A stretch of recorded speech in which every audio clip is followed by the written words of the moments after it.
Bienvenidos, bienvenidas a este seminario sobre populismo, que es el segundo día en el cual estamos trabajando luego de un primer día intenso y muy productivo con muchas ideas. Continuamos entonces con nuestro programa, con el panel número 1 del día de hoy, que se titula Miradas sobre el populismo en México.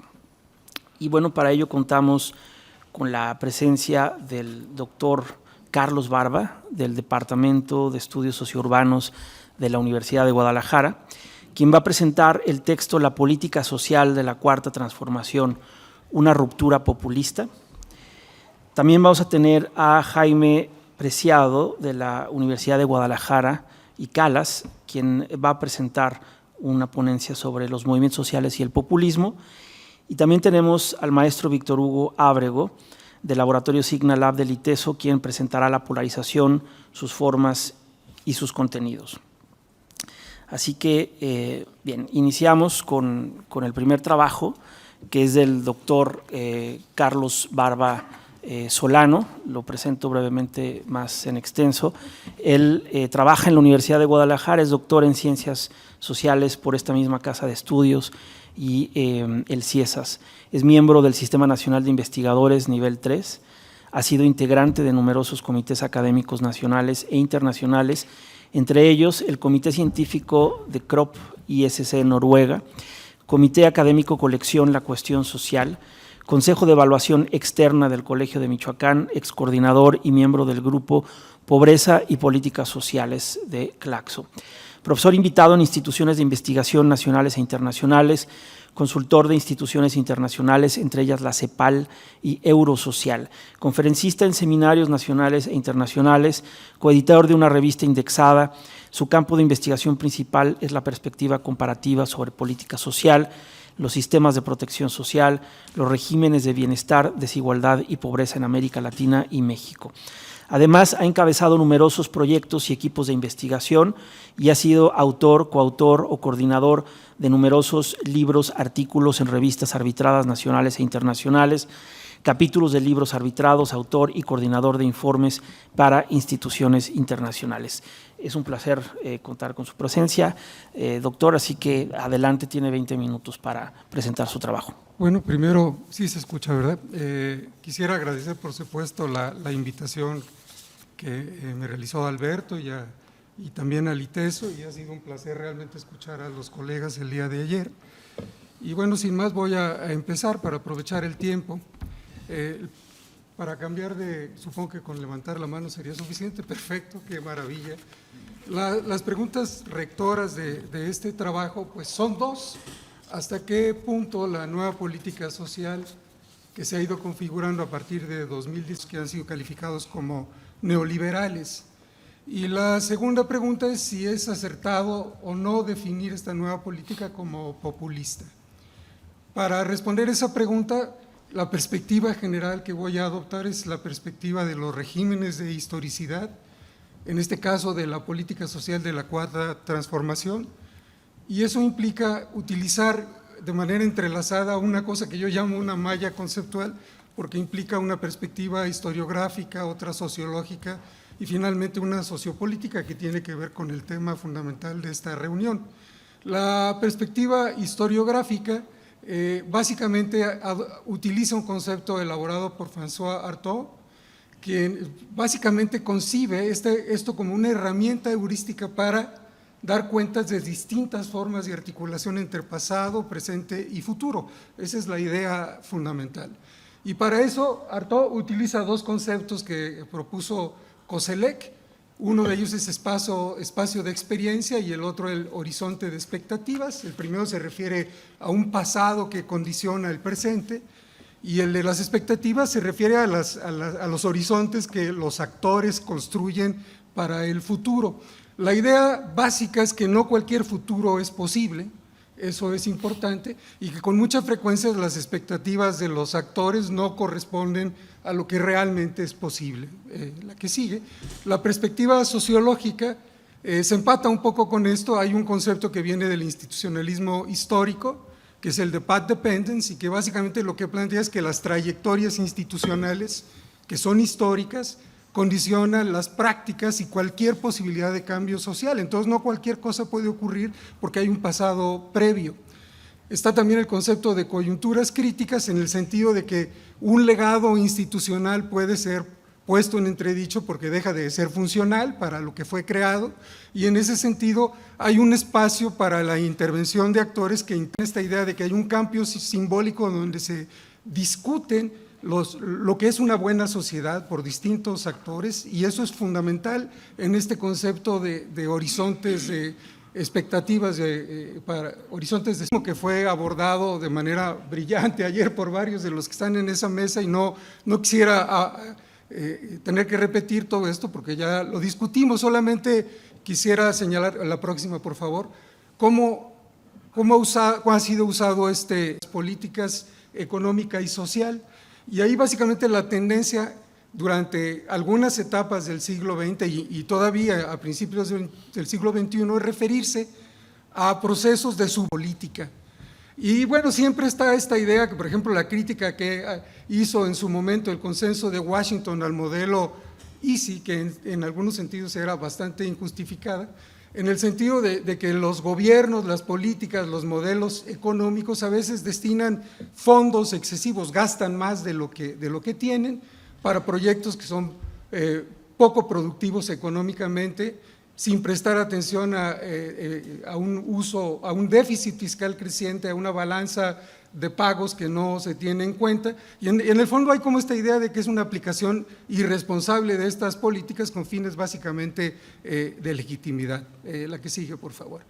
Y bueno, cuando aplicamos esta idea de régimen de historicidad a la política social, lo que implica simplemente es que no debemos de analizar las políticas per se, sino en relación con el pasado ante el que se sitúan y de cara al futuro que se supone que contribuyen a construir. La que sigue, por favor.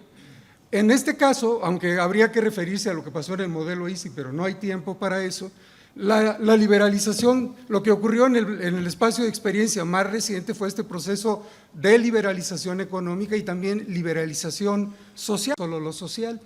¿Y qué implica esto para la política social? ¿Cómo se sitúa en ese espacio?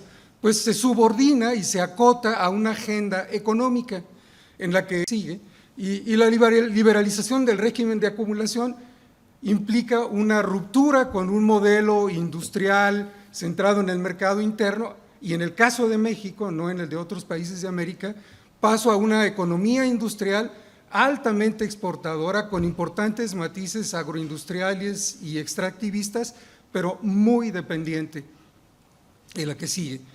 Por su parte, la liberalización del régimen de bienestar implicó retomar desafíos no resueltos de la etapa Easy. Básicamente, el más importante fue incluir bajo el paraguas de la protección social a los pobres y a las personas que se ubican en el sector informal, sin poner en entredicho el concepto de cuestión social, poner en el centro, reducir la pobreza y atenuar la vulnerabilidad social, pero utilizando intervenciones residuales, que lo que quiere decir es que respeten la lógica del mercado. La que sigue, por favor.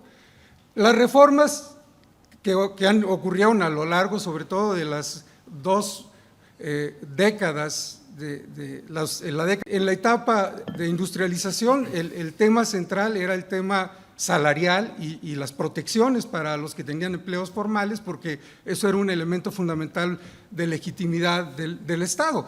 En este momento, como vemos, cambió realmente la orientación de las políticas, y un elemento importantísimo fue mercantilizar la protección social a través de programas de inversión en capital humano para invertir y no simplemente gastar, y crear sistemas de pensiones de capitalización individual. Y lo que se logró con eso, y lo que se buscaba, y sí se logró, fue tener una cobertura exorbitante de una población que jamás había sido tocado por la política social. Otro elemento importante fue reformar el sistema de salud con ese mismo propósito, para incluir a la población informal. Sin embargo, esta política estuvo acompasada, y ahí se ve, digamos, el peso de lo económico, con una política de contención. Crecieron en un contexto donde había políticas supuestamente para reducirlas. Las figuras emblemáticas de esta política fueron los sistemas de pensiones de capitalización individual, los programas de transferencias monetarias, el famoso alcances de esta tentativa. Bueno, ya les decía, una inclusión muy grande de población que había estado al margen de la protección social, pero también una institucionalización de la desigualdad social, lo que yo he llamado una inclusión social inferiorizante, porque todos estos programas no ofrecieron derechos y no ofrecían las mismas garantías para las personas que tenían acceso a sistemas de protección privados o los que tenían un empleo formal. Estas reformas, y esto me parece muy importante, que también hay como una noción de economía política de fondo, no hubieran ocurrido sin un bloque de poder que las respaldó y las impulsó, en el que, bueno, es muy sabido ya que estuvo integrado por grandes empresarios industriales, agroindustriales, mineros y financieros nacionales y transnacionales, exportadores e importadores con esos mismos perfiles, y la legitimidad del modelo fue incorporar para los beneficios que esto generaba a los sectores medios y por supuesto grupos de intelectuales que orgánicamente respaldaron estos proyectos. Adelante, por favor. La dirección del bloque correspondió a una tecnocracia nacional y la gestión política, como ya fue dicho ayer, correspondió a esta coalición entre el PRI y el PAN. La evaluación de todo esto es más o menos, en términos muy resumidos, la siguiente, o sea, un exitosísimo control macroeconómico de la economía, un fracaso total, si es que realmente había la intención, en la generación de altas tasas de crecimiento y en una dinámica de crecimiento de largo plazo, y tampoco se logró reducir la pobreza. Entonces, ¿qué explica que durante 30 años al menos esto estuviera vigente? Bueno, pues porque en realidad, como un poco en la lógica que Thomas Piketty ha planteado a escala global, no es necesario que haya un gran crecimiento para que haya muchísimas ganancias, y también si uno tiene un actor importante social que es beneficiado como esto, como son los sectores medios, pues esto es lo que lo justificó. Adelante, por favor. La coyuntura crítica, lo que puso fin a esta situación es que en realidad todo este modelo, a pesar de sus éxitos que son muy evidentes, fracasó en términos de integración social. ¿Y por qué? Porque los niveles de desigualdad, pobreza, precariedad laboral no se pudieron abatir. Eventualmente eso provoca una crisis de cohesión social que no equivale a esto, ¿sí?, sino que, bueno, adelante, ahorita luego les menciono, sino a todas estas otras cosas como corrupción, violencia, etcétera. Por favor. Ahora, cuando pasamos al horizonte de expectativas, hay como 3 momentos que son claves: la ruptura electoral, las estrategias implementadas por la 4T con el propósito de ir más allá, y la prueba de fuego que implicó la COVID-19 para todo este diseño, por llamarle de alguna manera. Es decir, es que no solo los sectores más pobres votaron por AMLO, sino de manera masiva los sectores de clase media educada y los jóvenes votaron también por AMLO, lo cual hace ver que había como una respuesta interclasista para apoyar a este gobierno. ¿Qué explica que los sectores medios que se beneficiaron evidentemente digamos, de la etapa neoliberal votaran por AMLO? Pues porque en ese contexto de corrupción, pobreza, desigualdad y exclusión, pues también proliferó el crimen organizado, la inseguridad pública y temas que en México a lo mejor todavía no han estallado como en otros países, como la violencia doméstica, la discriminación para las mujeres en el mercado laboral, que no formaron parte nunca de la cuestión social, de la agenda pública. Adelante. Entonces digamos que estaba la mesa puesta para un giro profundo, que como vamos a ver no ocurrió. Adelante, por favor. ¿Y cuál ha sido la estrategia del gobierno de Andrés Manuel? Adelante. En lo económico, en realidad lo que hay que decir es que hay una continuidad pasmosa. Es decir, realmente la firma del TEMEC en el 2019 lo que implicó es que seguimos totalmente en el mismo tipo de capitalismo, que ya fue descrito hace un momento, que desde un principio limitó de manera severa las posibilidades de una política social redistributiva, y estamos exactamente con ese mismo tipo de frenos. Y esto queda muy claro, adelante por favor, cuando vemos también que cosas que se consideraban centrales en el otro modelo son centrales en este también, como el control de las variables macroeconómicas y no realizar una reforma fiscal. que sería innecesaria para pensar políticas universalistas. Adelante, por favor. Dos interpretaciones de esta austeridad republicana son, en primer lugar, que realmente hay una estrategia de conciliación con los sectores más poderosos de la coalición social neoliberal, que por supuesto siguen allí, y que por otro lado, aunque este gobierno llegó con una gran legitimidad, es un gobierno débil, porque no hay una coalición social como la anterior que lo sostenga, y no hasta este momento pues estará construyéndola, pero todavía no está allí. En términos sociales, lo que pasó es que hubo la anterior, por favor, hubo un cambio de política, pero no un cambio de la cuestión social. Adelante. Hay cosas importantes que sí son rupturas. Por ejemplo, la ruptura, la inercia de la contención salarial, que es una cosa importantísima. Los salarios reales mínimos han crecido y también ha habido medidas que yo básicamente celebro, como el poner el fin al outsourcing, o cuando menos intentar hacerlo. La que sigue, pero en términos de fundamentales, la política social sigue teniendo como centro el reducir la pobreza. Es exactamente el mismo objetivo. Adelante, por favor. Y aunque se extinguieron algunos programas e instituciones que eran centrales en el otro modelo, en realidad han sido reemplazados con variantes que no son menores, pero que están muy limitadas en términos fiscales. Adelante, veamos, no voy a entrar en detalles. El ENSABI sustituye al Seguro Popular, pero reproduce la misma estructura de un sistema de salud fragmentario y estratificado. Entonces pues no hay un avance, y además puesto a prueba en un contexto terrible para el cambio que fue la pandemia. Derechos nuevos que también hay que celebrar, que son universales en algunos casos, como la pensión para el bienestar de las personas adultas mayores, pero que sí, que se denuncia esto como algo regresivo, no debería serlo en un modelo de izquierda. Y las becas Benito Juárez para estudiantes de nivel medio, adelante, pero también hay un montón de otros programas que siguen con la misma lógica focalizadora, como Sembrando Vida, que en este caso se orienta a indígenas y población afrodescendiente, campesinos, y en ese sentido es una innovación.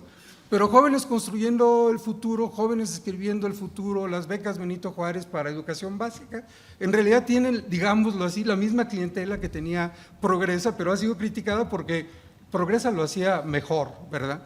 Sigamos. ¿Cuáles son los claros? Pues en algunos casos hay derechos que no había, montos mayores a los que tenía, por ejemplo, 65 y más, con una pensión que ahora es un derecho. Rechazo a cosas que eran básicas en el esquema de focalización, como las condicionalidades, las pruebas de medios y el ascenso de una política social que no solamente piensa a nivel individual, sino un poco más colectivo. Los oscuros. Una cosa extrañísima es que, teniendo el apoyo de los sectores medios, haya un ataque frontal a los sectores medios y no se piense en una política que acerque a los aliados electorales, ¿verdad? Y en el caso de las transferencias de ingresos, pues está documentadísimo que tienen severísimos problemas de diseño, su cobertura es insuficiente, las reglas de operación ambigua, no hay accountability, de la que se hablaba ayer muchísimo, en ningún sentido. Y en el caso del INSABI, pues ya dije lo que ocurre, pues no hay un cambio de fondo, aunque ayer se anunció una nueva reforma. Adelante. Y el tercer momento, el de la COVID-19, pues hay una crisis muy compleja. Adelante. En lo económico realmente no hubo un manejo contracíclico, y eso se tradujo en que temas que eran graves pues se agravaron aún más, en el crecimiento, la pobreza, la informalidad, etcétera. La que sigue, por favor. Y en lo social, la consigna primero los pobres, pues en realidad no fue atendida. Hay muchísimos países como Argentina, Panamá, Costa Rica, nomás por citar algunos, que desarrollaron programas específicos para enfrentar el crecimiento de la pobreza y lograron, de manera modesta, pero lograron reducirla. México es un caso excepcional en el que no ocurrió esto, porque no hubo ningún cambio en la política social, fue algo bastante ciego. Adelante.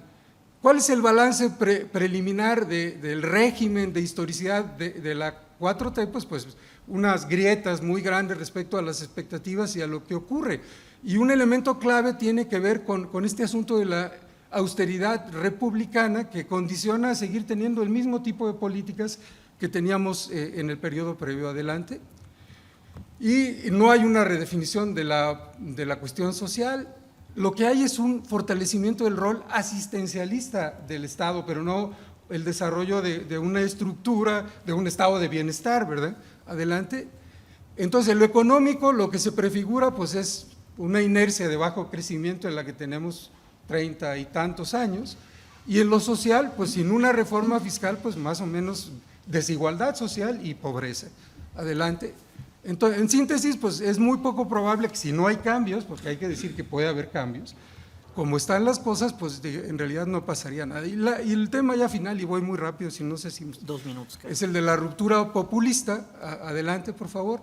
La pregunta relevante aquí es, frente a la consigna de por el bien de todos, primero los pobres, es si la incapacidad, omisión, falsedad, como queramos verla, del gobierno de la 4T para cumplir su promesa hasta ahora, es realmente una evidencia de populismo. Adelante. Algunos autores, como, bueno, aquí están señalados, pues consideran, no son nada más ellas dos quienes piensan esto, que los programas actuales del gobierno fueron diseñados y operan bajo premisas eminentemente políticas. Lo de diseñados me parece una concesión extraordinaria, en que lo más importante es entregar recursos monetarios para apuntalar la popularidad y favorecer los intereses electorales del presidente. Otros, como mi amigo Jaramillo, lo que plantea es que no, que en realidad hay una continuidad de la política neoliberal, que no es algo buscado, pero que ocurre, ¿no? Y que en realidad la idea de una política social que implica un cambio estructural del anterior, pues es un mito, ¿sí? Y el dilema conceptual es entonces que si la manipulación discursiva de la política social con fines políticos implica populismo, pues estas políticas tienen claramente un matiz populista. Pero el tema es también que lo más evidente es una continuidad del paradigma neoliberal bajo un esquema político y discursivo distinto, ¿no?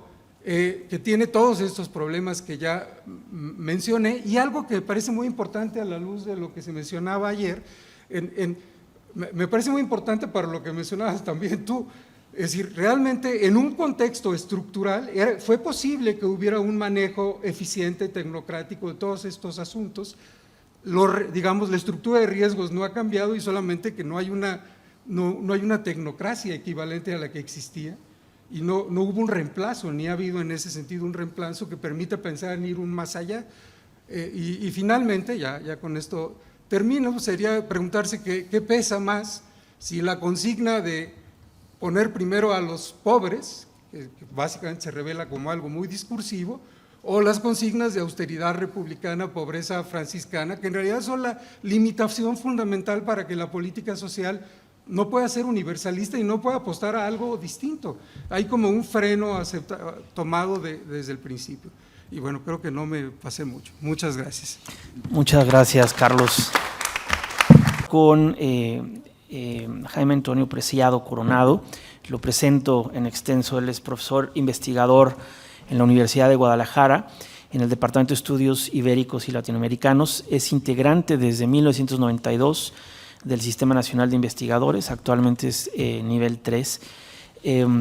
Fue cofundador del Centro de Estudios Latinoamericanos en el 98, también del Centro de Estudios Ibéricos y Latinoamericanos en el 91.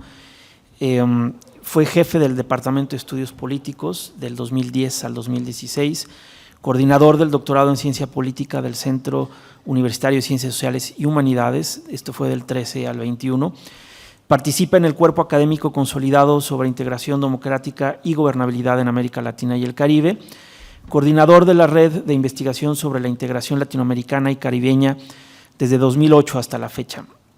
Sus líneas de investigación y publicación versan sobre geopolítica de la globalización, integración y democracia en América, geografía política regional y procesos electorales.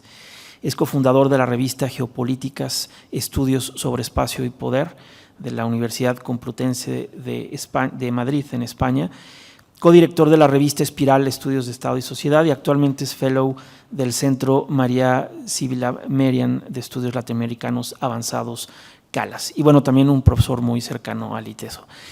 Muchas gracias, adelante, 20 minutos. Muchas gracias, Juan.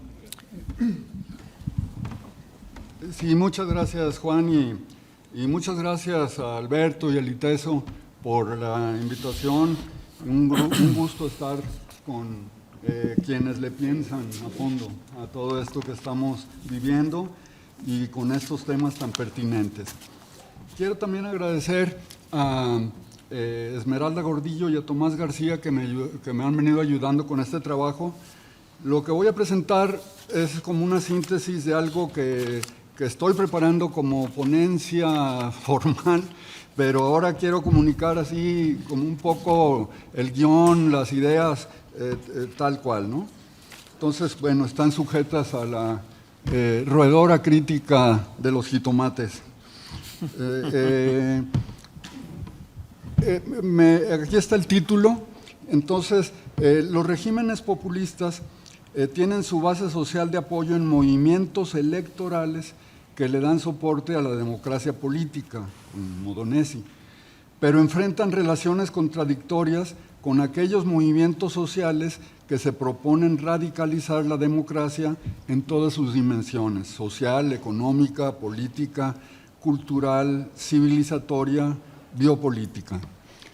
Si bien el caso de Morena recogió cierta articulación entre movimientos sociales contestatarios, como en algún momento la Coordinadora Nacional de Trabajadores de la Educación, movimientos sindicales democratizadores de algunas empresas paraestatales, movimientos sociales urbano-populares, entre otros, con los procesos electorales, sobre todo presidenciales y luego locales, la estrategia de la Cuarta Transformación ha impulsado un movimiento social electoral que se aleja de las acciones colectivas que le dieron sustento y que sirve de filtro para reconocer selectivamente interlocutores con capacidad de negociación frente al presidente de la nación, los poderes republicanos y frente a los poderes ejecutivos locales. Se trata de relaciones contradictorias entre movimientos sociales, partido y gobierno, ya que este último tiende a alianzas entre el programa de la 4T y la satisfacción de demandas colectivas que se pueden atender, muestra capacidades de negociación política caso por caso, sin que esas demandas se agreguen a una dimensión nacional amenazante. Aparte de la oposición política que pretende aglutinar demandas destituyentes de alcance nacional, y a diferencia de las movilizaciones nacionales contra el régimen del pasado, actualmente no hay espacios de coordinación eficaces entre movimientos sociales a escala del país. Hay una suerte de interregno entre el movimiento electoral que representa Morena y el poder de negociación que muestra la multiplicidad de acciones colectivas contestatarias y críticas frente al gobierno de la 4T. Siendo muy probable que continúe la tensión entre partido, movimiento electoral y movimientos sociales con el triunfo de él o de la candidata presidencial de Morena, mi hipótesis es que la condición para salir de este interregno es el paso de los movimientos sociales hacia la y lo político. Esto es, hacia un proyecto de poder organizado que transita por la configuración de comunidades políticas de pertenencia que interpelen o reconfiguren al Estado Nacional instituido junto con todas las escalas geopolíticas de su actuación de lo local a lo global. Ello pasa por prácticas instituyentes en las que se combinan políticas de identidad, haciendo una crítica a los planteamientos de Fukuyama en 2015, de reconocimiento de Axel Honneth y las 3 esferas de reconocimiento que se aglutinan en políticas de pueblos en movimiento, como lo plantea Raúl Sibeki, o no populistas, creo yo, como lo plantea Rosán Bayón con sus distintas ideas de pueblo impedimento, pueblo plebiscitario, pueblo juicioso y crítico. Esas comunidades políticas de pertenencia actúan en 2 planos frecuentemente divergentes: la lucha desde dentro y contra el Estado, lo cual supone su interpelación y cuestionamiento en el ámbito de la democracia política, y en todos los órdenes de gobierno, y, por otro lado, en la lucha por la supresión del Estado centrada en la autonomía comunitaria. En la primera parte se identifican los campos de tensión entre los movimientos sociales y el movimiento electoral que representa Morena. En la segunda se describe el interregno entre un poder social antiguo y emergente de cara al poder establecido. En la tercera parte se sitúa la búsqueda de comunidad política de pertenencia autónoma y no estadocéntrica. Al final se ofrecen las ideas a profundizar y reflexionar en el futuro. Campos de tensión entre movimientos sociales y Morena como movimiento electoral. Las elecciones presidenciales de 2018 desembocan en un partido político que es la continuación de un movimiento electoral, cada vez más sometido al dictado del más conocido por las encuestas, el cual funciona como filtro selectivo en la identificación de interlocutores válidos ante el gobierno.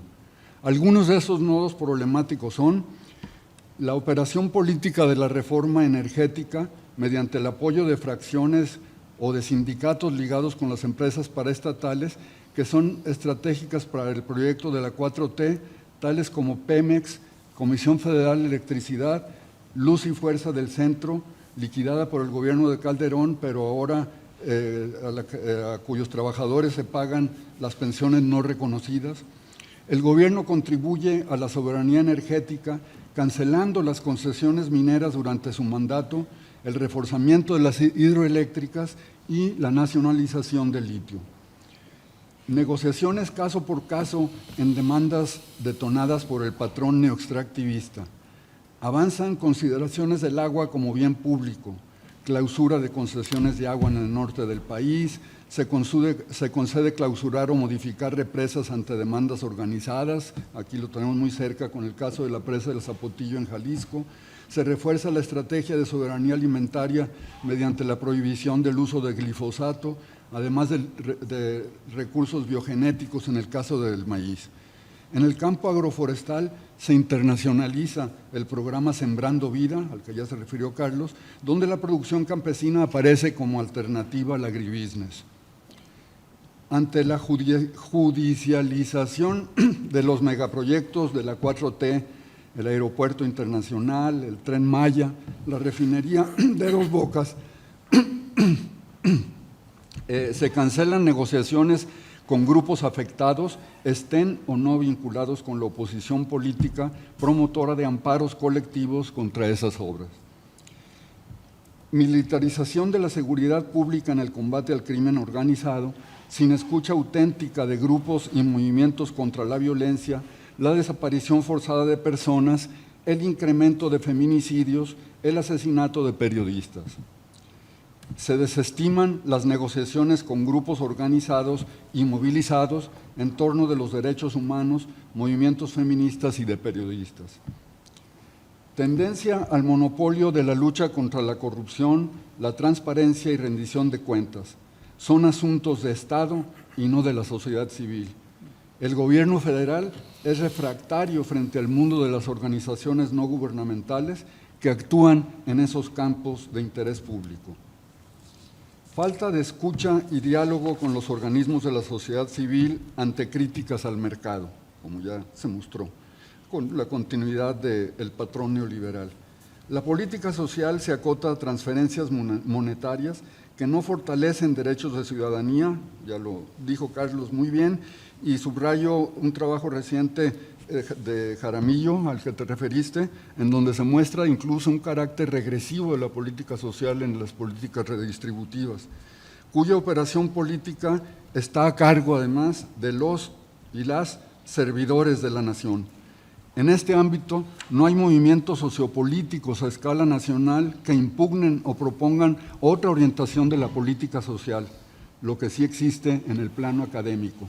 El ITESO vio nacer justamente la Red Mexicana de Investigación sobre Política Social cuando Enrique Valencia estaba por acá y hoy sigue activa y reúne académicos de los más conocedores y críticos como Carlos Barba y otros.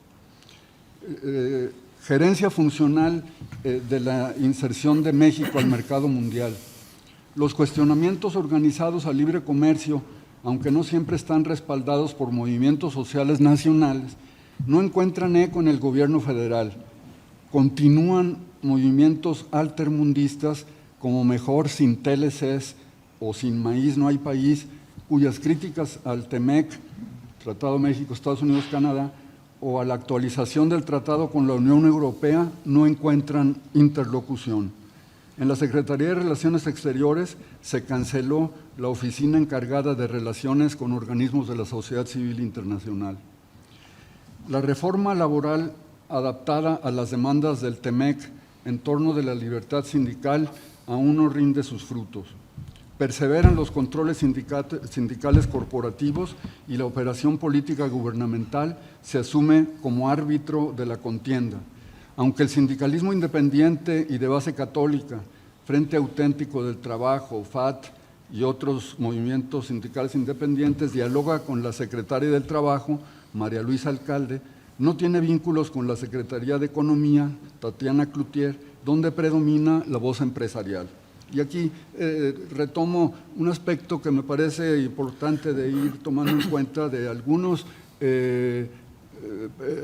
personas provenientes de movimientos sociales o de las filas del Partido Comunista y el antiguo Partido Socialista Unificado de México.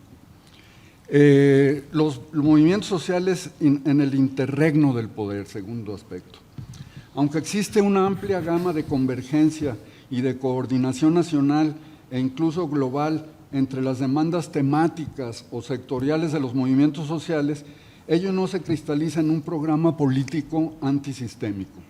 Sin embargo, resta por hacer un análisis que destaque la potencial influencia, un poco en la línea del fragmento sobre la totalidad política, me refiero a la política del fragmento de Walter Benjamin, el nuevo materialismo, el poder de la naturaleza y las prácticas de ensamblaje social, de acuerdo con Bruno Latour, para avanzar en la identificación del carácter anticapitalista, anticolonial, antipatriarcal y antirracista que se prefigura en agendas de poder de los movimientos sociales.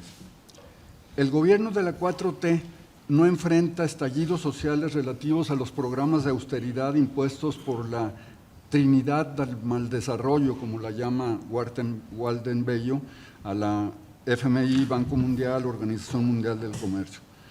Durante 2019, estos estallidos social giraron en torno a la carestía de energéticos, la privatización y liberalización financiera que impacta educación, salud, pensiones y seguridad social.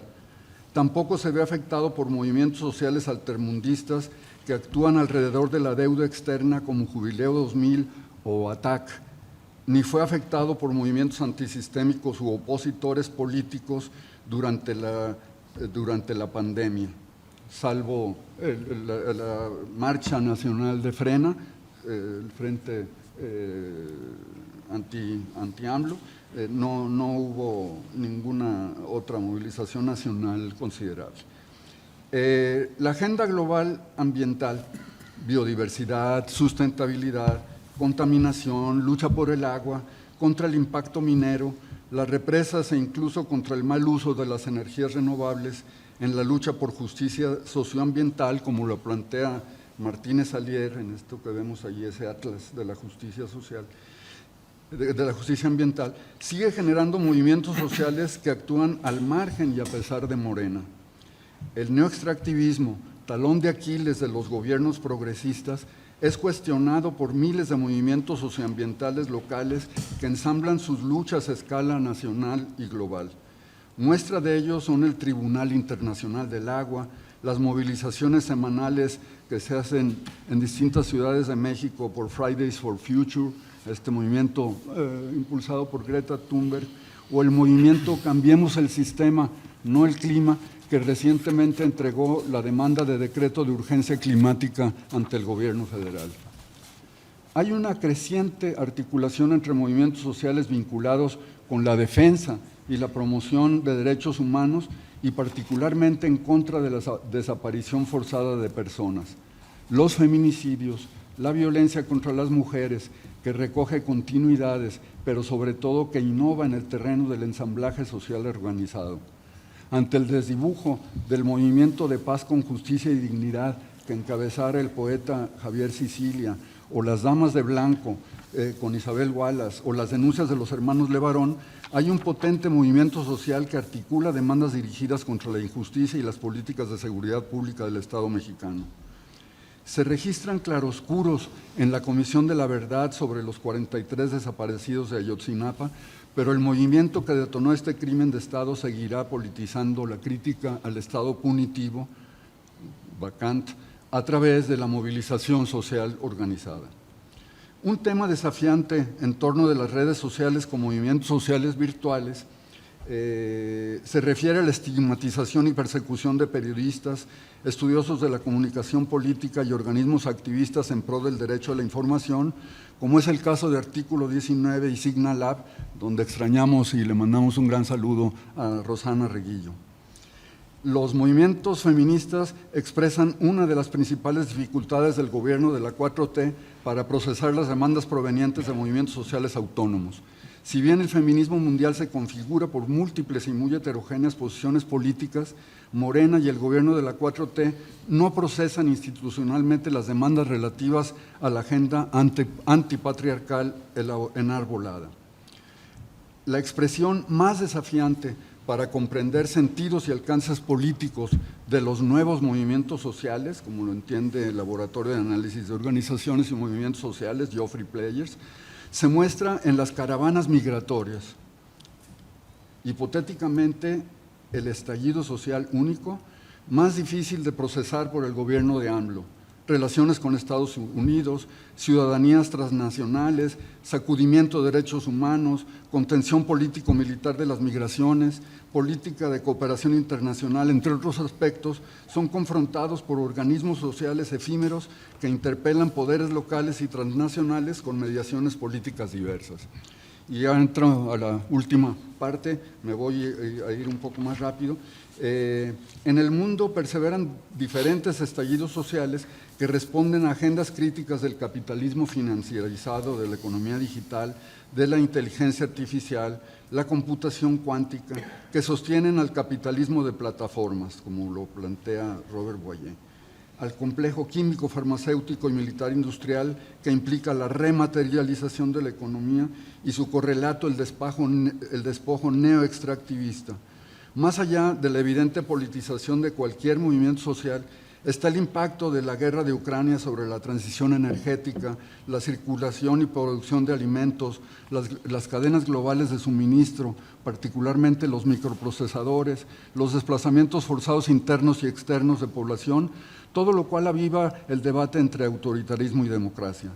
Otra hipótesis de este trabajo es que los movimientos sociales con el mayor potencial social transformador se encuentran entre aquellos ensamblajes sociales que están fundando comunidades políticas autónomas de pertenencia, no estadocéntricas, que son capaces de resistir y superar las recurrentes y agudizadas crisis sistémicas locales del capitalismo. La experiencia zapatista de los caracoles representa luchas y resistencias encaminadas hacia la autonomía comunitaria indígena, cuyo objetivo es la supresión del Estado. Ello implica la contraposición frente al Estado nacional, la democracia liberal, la defensa de la interculturalidad y los derechos culturales a la diferencia. Su comunidad política de pertenencia es la autonomía indígena, desde la que se reivindica otra política desmarcada de procesos electorales institucionales, así como de cualquier reforma, adecuación, adaptación del Estado mexicano. Esta comunidad tiene una proyección global y vemos que está en vías de conformarse una suerte de internacional rebelde en experiencias en comunicación con experiencias mapuches del Gualmapu, los pueblos Nasa del Cauca, colombiano, de la Rojava kurda, entre otros. O las experiencias como la de Cherán Cari aquí en México, que comparte luchas además con la siguiente forma de organización en contra y desde dentro del Estado. Desde una perspectiva diferente, Ahí está. Aunque con expectativas de mayor convergencia político-organizativa, está lo que Víctor Toledo llama el otro zapatismo, que cuenta con una base social considerable de más de 500 grupos organizados actuantes en la mayoría de las zonas indígenas del país. Su organización está soportada en grupos indígenas y pueblos afectados por conflictos socioambientales que interpelan al Estado en contra y desde dentro en sus proyectos comunitarios. Esta convergencia, en parte real, en parte virtual, se propone reformas constitucionales a través de la Alianza por la Libre Determinación y Autonomía, así como una reforma del Estado que incide en la calidad democrática de la representación y en el impulso de un Estado que reconozca el carácter plurinacional de los pueblos. Las autodefensas y policías comunitarias extendidas en más de la mitad del territorio nacional, como lo trató Carlos Alonso, en contadas ocasiones superaron el origen político-militar de su organización. Sin embargo, a pesar de su criminalización, hay un resurgimiento de estas formas autoorganizadas en apoyo de autonomías regionales, como un caso muy reciente de los machetes en 85 comunidades del municipio de Panteló, en Chiapas. Diversos movimientos altermundistas encierran potenciales reivindicaciones autonómicas en el plano global que interpelan la gobernanza multilateral, el orden mundial hegemónico y los procesos de integración supranacional regional. En 2022, México fue la sede del Foro Social Mundial. Además, varios grupos organizados se oponen al libre comercio, como la Red Mexicana de Acción frente al Libre Comercio, las Cumbres de los Pueblos, la Alianza Social Continental. Se oponen al neoextractivismo, como el Movimiento Mexicano de Afectados por las Presas y en Defensa de los Ríos, y otros grupos buscan incidir en la fuerza autonómica frente a los acuerdos de París y los objetivos del desarrollo sustentable de Naciones Unidas. Termino con las ideas a reflexionar, las enuncio así muy rápido. ¿Qué pasa con la relación entre populismo y progresismo en términos de partido y movimiento? Segunda cuestión, ¿cómo es que las tensiones entre movimiento social, partido y gobierno se comportan en relación con ese interregno de la tensión entre lo instituyente y lo instituido? Y tres, subrayar pues mi hipótesis de que el mayor potencial transformador de los movimientos sociales está en ese tránsito bastante dificultoso y contradictorio de la búsqueda de comunidades políticas de pertenencia autónomas, no estadocentradas, pero que tienen este desafío supresión del Estado desde dentro y contra el Estado, ¿no? Y una pregunta final, pues alrededor de los imaginarios en los que se insertan estos movimientos, como sería el imaginario de nuestra América afro, Abya Yala, que está en el discurso de estos movimientos, o un multilateralismo de los pueblos ante el problema de la guerra, la paz, que por cierto no se hizo presente en la realidad mexicana. Bueno, aquí le corto. Muchas gracias. Muchas gracias, Jaime. También un muy buen tiempo. Y antes de dar paso al siguiente panelista, quisiera invitarles a que empiecen a escribir sus comentarios o sus preguntas. Tenemos que ser muy precisos con el tiempo, me dijeron el día de hoy. Entonces, para que en cuanto termine Víctor, tanto los que estamos aquí en la mesa como los que están en el público puedan empezar el diálogo con quienes van a presentar. Entonces, bueno, ahora le cedo la palabra al maestro Víctor Hugo Ábrego Molina. Él es profesor titular del Departamento de Estudios Socioculturales del ITESO, donde también coordina la licenciatura en Ciencias de la Comunicación, además de ser coordinador ejecutivo de Signa Lab, laboratorio interdisciplinario de estudios aplicados, especializado en la generación de herramientas para la comprensión multidimensional del mundo sociodigital. Él es maestro en comunicación por la Universidad de Guadalajara y sus temas de interés son los cruces entre Big Data y ciencias sociales, jóvenes y cultura digital, política y cultura pop. Hoy presenta el texto Polarización digital, tecnoartillería, concatenación de voces y gramáticas algorítmicas. Adelante, Víctor. Bueno, buenos días y muchas gracias a Alberto y a los colegas del SOG por la amable invitación. Yo lo que traje es una colección más bien de conceptos en en búsqueda de irse consolidando a partir de la experiencia empírica de Signalab, que desde 2016, pero a partir de 2019 empezamos a sistematizar este tipo de hallazgos y tuvimos ahí como una irrupción en el espacio público con la propuesta analítica que hemos desarrollado desde entonces.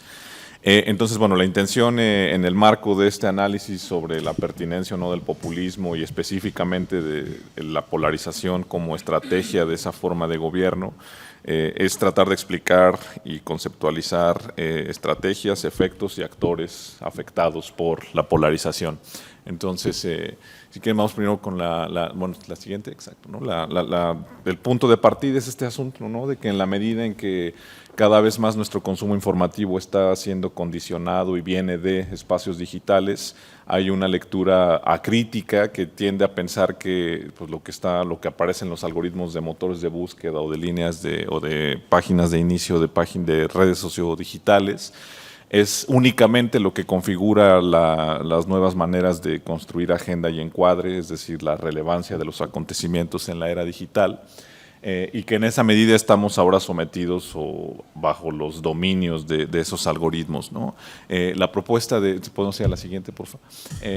Lo que nosotros hemos ido trabajando cada vez más es, en consonancia también con otros autores fuera y dentro del país, es que para poder entender esta preponderancia algorítmica o esta reconfiguración en los procesos de construcción de agenda y encuadre de la realidad, no hay que tomar en cuenta únicamente a las lógicas bajo las cuales están construidos estos algoritmos, que por supuesto privilegian la acumulación privilegian la propagación de aquellos contenidos que condensan mayor cantidad de reacciones, ¿no? Y que en esa medida son esos los que normalmente apelan o incitan a reacciones mucho más emotivas, que digamos que lo que buscan es saltar directo al juicio, omitir el tiempo necesario para tratar de posicionarse de una u otra manera y no saltar directo a ello, ¿no? Entonces, bueno, al margen de eso, más bien, perdón, la de atrás, además de tomar en cuenta eso, ¿no? Esos condicionamientos algorítmicos, lo que hay que tomar en cuenta es que también existe cultura participativa, ¿no? Estas formas en las que las audiencias digitales construyen también de manera espontánea y también a veces de manera coordinada, pero digamos de manera real, conversaciones que logran colocar ciertos temas en la agenda pública, y tampoco podemos hacer a un lado las estrategias de agenda y encuadre de medios análogos y digitales que siguen estando ahí, ¿no? Por más que digan que los medios o los periódicos ya no existen o ya están de salida, pues no, están ahí, siguen estando vigentes, y en muchas ocasiones muchas de las figuras más importantes en términos informativos son personajes que vienen de la ecología mediática antes de Internet, ¿no? Por otro lado, las estrategias de influencia o maneras de intentos de manipulación de la conversación, que es en lo que profundizaremos un poco más. Y también están las voces expertas, que en la medida en que entran en estos intentos de posicionar o de construir la relevancia y los encuadres de ciertos acontecimientos, pueden o no ser legitimados, pueden o no ser ignorados, pueden o no ser atacados, pero que también suelen estar ahí, ¿no? Entonces, ahora sí, a la colisión constante de esos elementos le llamamos preponderancia algorítmica, ¿no? Entonces, bueno, parto de ese marco como para decir, ahí a través de esa colisión constante de esas dinámicas es que se construye la relevancia de los acontecimientos, y en donde los algoritmos son un elemento más, pero no el único ni el más importante, ¿no? Sino que también está sometido a eso. Entonces, bueno, ahora sí, entrando a la cuestión densa, ¿no? El populismo, propaganda en la era digital. Si bien ayer ya se estuvo discutiendo si se puede o no seguir utilizando, nosotros desde 2019 que hemos hablado de estos asuntos de polarización, creo que nunca hemos usado la palabra populismo, y después de estos 2 días de discusión no la usaremos. Seguiremos así. Pero lo que sí hemos notado ha sido más bien como esta sofisticación en la construcción de herramientas de propaganda, ¿no? O cómo es que lo digital ha ido sofisticando las nociones y los atributos que se le hacen a la propaganda, ¿no? Entonces aquí leo un fragmento, hay un par de autores, ¿no? Weines y Pament, que desde una mirada más bien orientada desde el análisis de conflictos internacionales buscan definir y categorizar las características de distintas formas de propaganda y sus actualizaciones principales en la era digital. La propaganda no solo circula hoy en día por vías oficiales y por medios tradicionales, las tendencias en redes sociodigitales son espacios en disputa por la circulación de un mensaje con fines políticos por encima de otros. Los autores mencionan como actualizaciones relevantes a las operaciones de información, que son aquellas que buscan influenciar ambientes comunicativos con técnicas planeadas y coordinadas de uso de información. A esta noción usualmente cargada con implicaciones militares se agregan los intentos de poner en circulación información falsa o estrategias de desinformación, y las llamadas operaciones de influencia, que se mantienen que se definen como los intentos de focalización de la opinión pública realizados por actores externos. Gracias. Este es un panorama general global, ¿no? Esto es desde 2018, estas son las elecciones por el Congreso estadounidense, ¿no?, de medio término. Después fueron las elecciones en Brasil cuando Bolsonaro ganó, y esto es 2019, la caravana migrante, cuando empezaron a atravesar esas caravanas desde el sur, ¿no?, intentando llegar en su mayoría a Estados Unidos. Y nosotros lo que hemos ido sistematizando y viendo y notando con bastante preocupación es que en la medida en que estos temas políticos se van agotando en cuanto matices en la discusión, pues lo que ocurre es que también la representación gráfica es esa. O sea, nosotros no escogemos los colores. Hay un algoritmo que lo que hace es calcular el nivel de interacción que tienen los nodos en una misma conversación. Entonces, si bien estas conversaciones todas son sobre un mismo tema, los colores indican las comunidades alrededor de ese tema, es decir, los puntos de vista sobre ese tema. Lo que hemos visto del 2019 a la fecha es que en cuestiones políticas, en cuestiones de género, migración, economía, elecciones, lo que se va perdiendo son justamente los colores, y lo que van quedando son sobre todo dos grandes comunidades siempre, ¿no? Es decir, la pérdida de los matices discursivos está también representada por la pérdida de los matices de colores, literalmente, ¿no? Entonces, bueno, nosotros lo que hemos ido trabajando en el laboratorio, ¿no?, ha sido el análisis de distintos tipos de cuentas que en redes sociales, específicamente en Twitter, pero bueno, también hablaré ahora de YouTube, pero que en Twitter lo que van haciendo es ir funcionando como mecanismos que van activando una serie de estrategias para desviar la atención sobre un tema, para focalizar la atención sobre un actor, para atacar a un grupo social o para atacar a una persona en específico en un momento en específico, ¿no? Entonces, a estos distintos tipos de perfiles en cuentas en redes sociales, que algunos son reales, algunos son falsos, a veces son personas que legítimamente apoyan una causa, pero que en su afán de apoyar una causa lo único que hacen es reproducir contenidos y no producirlos, y eso los hace comportarse de manera automatizada. No son bots, pero sí se comportan como tienen un comportamiento automatizado. Incluso el algoritmo los llega a penalizar por simplemente retuitear. O hay estas cuentas que lo que hacen es simplemente atacar, ¿no?, burlarse, quejarse, estigmatizar, humillar, a veces amenazar a ciertas personas, que les llamamos troles, o estos coros que son cuentas reales, ¿no?, y que, insisto, no pueden estar de acuerdo con algo, pero de pronto se meten en esta lógica de automatización, o cuentas llevadas por terceros, o llamadas sock puppets, o estos que llamamos MCs, por Master of Ceremonies, del lenguaje del hip hop, ¿no?, que lo que hacen es, digamos que a partir de la legitimidad que tienen en el espacio digital y de la capacidad que saben que tienen de alcance masivo sus mensajes, lo que van haciendo es ir modulando ese tono, ¿no?, y esa forma en la que se va a ir reforzando cierto mensaje. Entonces, a la combinación, nada más regresamos para ver la definición de esto, ¿no? Entonces, a esa mezcla, ¿no?, de automatismos, coordinaciones, intentos de influir en las conversaciones orgánicas y ataques personalizados en plataformas sociodigitales con fines propagandísticos,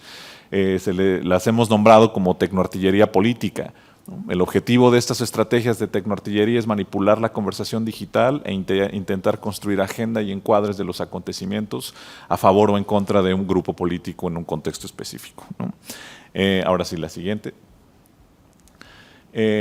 El siguiente espacio, ¿no?, que también hemos ido analizando en los últimos años ha sido YouTube, ¿no? Pero para poder entender YouTube en el contexto de emergencia o como espacio de emergencia de referentes informativos, tenemos que entender, o más bien recordar, cuál es el contexto y los antecedentes de la relación entre gobiernos de México y medios de comunicación, ¿no?, que para nadie es nuevo, y hay muchos y varios incidentes más que vergonzosos y atroces en la relación que Televisa llegó a tener con el partido en el gobierno, ¿no?, bueno, con el PRI, ¿no?, y el soldado del PRI, y poner ahí lo que estuviera en sus manos para que los candidatos ganaran, y para que ya en el gobierno pues, los mensajes que el gobierno decidía que tenían que llegaran gracias a las estrategias de Televisa. Y bueno, en el 2012 construyeron incluso al candidato Peña Nieto, y podemos ir hacia otros lados, ¿no? También la Organización Editorial Mexicana, que tuvo también este escandaloso episodio cuando, después de la visita de Peña a la Ibero, sacó en muchos de sus periódicos estas portadas de éxito de Peña en la Ibero, ¿no? Y que bueno, eventualmente desembocó en el nacimiento del movimiento Yo Soy 132. Esto para decir que estos antecedentes en lo que han desembocado es en un contexto actual de abierto desgaste de los medios de comunicación y de los periodistas como filtros legítimos de la realidad política mexicana. Frente a ese contexto, y no solamente en México, pero bueno, particularmente en México, ha habido una emergencia cada vez mayor de portales en YouTube o de canales de YouTube de periodistas, en algunos casos periodistas que ya venían también de otros medios, pero en algunos otros portales que han ido ganando relevancia, particularmente a partir de la llegada de Andrés Manuel López Obrador a la presidencia, ¿no? Entonces ahora sí vamos a la siguiente. Estos canales, que en su mayoría dominan el ranking de resultados de búsqueda sobre política y México en YouTube, es decir, que la preponderancia algorítmica ahí está ganada para estos canales. También tienen o recurren a una serie de encuadres mediáticos que lo que hacen es atizar la polarización política, ¿no? Esta manera de encuadrar la amenaza o de construir a la diferencia o a la crítica como enemigo, y que hemos identificado que tienen como principales objetivos esto, ¿no? Construir a la construcción de narrativas de desgaste de aparatos institucionales de verificación de la realidad, específicamente de medios de comunicación, pero también a organizaciones no gubernamentales o también a dependencias autónomas de gobierno. También se dedican a esta generación de sentido de pertenencia excluyente, justo cuando estaba escribiendo y que leí lo que nos mandaste, Jaime, ¿no? Esto de sentidos políticos de pertenencia, comunidades políticas de pertenencia. Bueno, aquí están generando sentido de pertenencia excluyente, ¿no? Y también lo que hacen es reforzar este estatus actual, ¿no?, de sustitución de referentes mediático-informativos por fuentes digitales propagandísticas emergentes que, otra vez, ¿no?, sabíamos que Televisa era malo, pero tampoco no sabíamos que lo que venía podía ser peor, ¿no? Porque retomaron en muchas ocasiones los peores vicios, pero ahora sin censura. Podemos ir a la siguiente. A esos encuadres específicamente utilizados en YouTube les hemos llamado gramáticas algorítmicas, y estas son como algunas de las baterías de esas gramáticas, ¿no?, referidas como formas y normas en la escritura, que a lo que hacen es reforzar el sentido de algo, ¿no? Lo que tenemos a la derecha son el top de los canales de YouTube que en un periodo del 1 de diciembre de 2018, inicio del gobierno de Andrés Manuel, al 9 de abril del 2021, que es cuando hicimos ese corte, contenían en los títulos las palabras INE y AMLO, ¿no?, como para ver si era justo en el marco del 2021 en el que se estaba atacando y diciendo que era lo peor el INE. Tampoco es que haya que defenderlo, por supuesto. O no simplemente no porque sí haya que defenderlo, pero lo que fuimos encontrando es que lo que aparece hasta arriba, o lo que aparece como con mayor número de videos producidos con esas palabras, son este tipo de canales que son preponderantemente a favor de Andrés Manuel, ¿no?, que lo que utilizan son esta batería de herramientas, ¿no?, apropiación del legítimo descontento en contra de los medios tradicionales. Hay un aplastamiento del contexto de los acontecimientos, igual que los medios análogos, ¿no? Aquí no hay pasado, aquí lo único que hay es presente y sobre eso hay que montarse. Hay un un encuadre de las tensiones entre actores como conflictos irresolubles, es decir, ellos siempre van a estar mal y nosotros siempre vamos a estar bien y no hay nada más que decir aquí. Hay una informalidad en el lenguaje, ¿no? Un uso constante de humor y de burla hacia actores políticos críticos al gobierno que va generando también un sentido como lo que hace mucho el lenguaje de YouTube, ¿no? Que es hacerle sentir al otro que hay una cuestión de empatía entre las audiencias y quienes producen el contenido. Y hay una insistencia constante en una supuesta objetividad en la lectura de los acontecimientos por, entre comillas, decir lo que ningún otro medio dice, ¿no? Sí. Y bueno, hay esta explotación de los sesgos algorítmicos que, bueno, ya dijimos hace rato. Bueno, entonces ahí hay como además todo en mayúsculas y siempre gritan y esas cosas. Vamos a la siguiente. Podemos ir al siguiente, sí, gracias. Y bueno, el último de los conceptos es ¿no? Que bueno, en comunicación hay algo que se llama lógica transmedia, que en dos cosas se refiere a la expansión de un mundo narrativo a través de múltiples plataformas, ¿no? No repetir lo mismo en todos lados, sino tomar lo esencial de cada espacio y ampliar la historia, ¿no? Empezarla aquí, continuarla allá, hacer un spin-off en otra. Y el otro elemento clave es que hay una porción de las audiencias que se apropia de ese contenido, lo manipula, lo amplía, lo estira, lo cuestiona, pero lo mantiene siempre vivo, ¿no? Bueno, esa lógica transmedia o esa lógica, digamos, multiplataforma, también la hemos entendido cada vez más como una estrategia de sostenimiento de la polarización en México, ¿no? A través de 3 escenarios, 4, ¿no? Las conferencias matutinas del presidente, los canales de YouTube afines al gobierno y la construcción coordinada de tendencias progubernamentales en Twitter, ¿no? Aunque en la experiencia empírica de laboratorio hemos visto que también hay, en muchas ocasiones estas coordinaciones en Twitter son llamados que nacen en grupos de Telegram, ¿no? El resultado de esto es la conformación de ecos para reforzar el discurso oficial de estos espacios. Se trata de una concatenación de voces bajo la lógica transmedia, una coordinación no necesariamente sincronizada, pero sí constante entre actores y escenarios que amplifican un universo narrativo con fines propagandísticos en estas plataformas, como estrategia de influencia en la conversación digital y en la opinión pública. Vamos a la siguiente. Esta es un resumen de la metodología que hemos desarrollado para identificar cuentas falsas, cuentas reales que son utilizadas para amplificar tendencias, cuentas que sistemáticamente atacan única y exclusivamente a ciertos actores que hablan única y exclusivamente de ciertos temas, personas que tienen cierta actividad, digamos, que puede escapar de los estándares normales, pero que es normal porque son figuras públicas, pero que están coordinando o que están siendo utilizadas para coordinar ciertos mensajes y que es una manera de integrar elementos topológicos del análisis de redes con elementos cualitativos del análisis político contextuado en el momento actual, ¿no? Vamos a la siguiente. Es importante señalar, ¿no?, que muchas de estas estrategias también las vemos al otro lado, o sea, la polarización también se alimenta del lado que es en contra de la 4T o anti-4T, pero en el caso específico de YouTube lo que hemos visto es que la preponderancia algorítmica es bajísima, o sea, hay un alcance muy, muy, muy pequeño comparado con el alcance que tienen los canales pro-gubernamentales. Y en el caso de Twitter, lo que hemos visto últimamente es que en el 2019 nos criticaron demasiado, dijeron, no, nos están diciendo bots y de ahí no nos sacan. Pero lo que hemos visto del año pasado a la fecha es que cada vez hay más rupturas en estas cuentas que nosotros señalamos en 2019, que dijimos que estaban haciendo esto y que parecían y que hacían como pato y caminaban como pato y volaban como patos, quizás eran patos, y ya ellos mismos han estado diciendo, no, es que ustedes están rompiendo los pactos y han sacado contratos ahí en donde Genaro Villamil le pagó a una y el gobierno federal le pagó a otros, y ellos mismos han estado evidenciando lo que nosotros habíamos estado diciendo desde hace tiempo, ¿no? Vamos a la siguiente, creo que es la penúltima, ya no me veas feo, Juan. Los filos del discurso digital son estos, ¿no?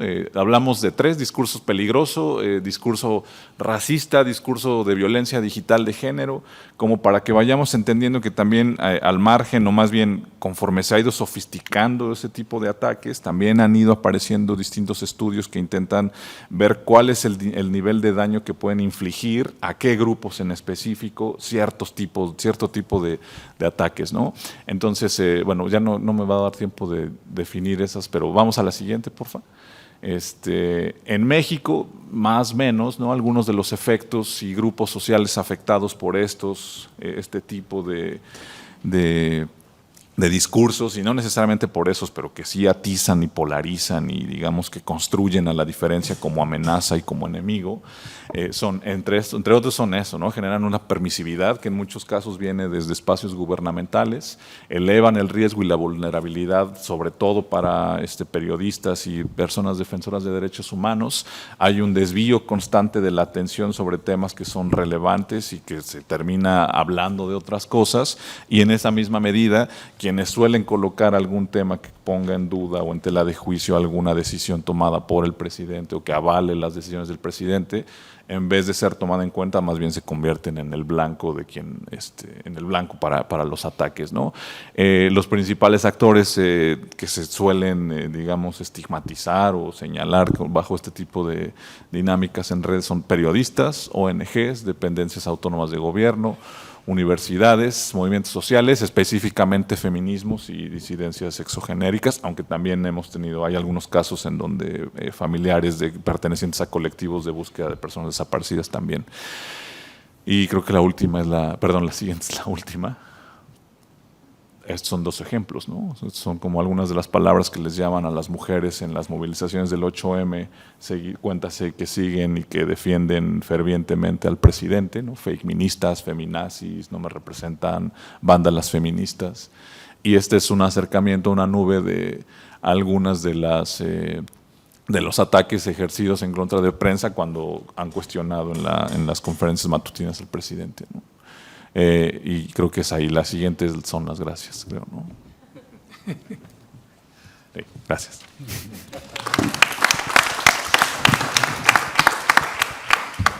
Bien, muchas gracias por estas tres interesantes participaciones.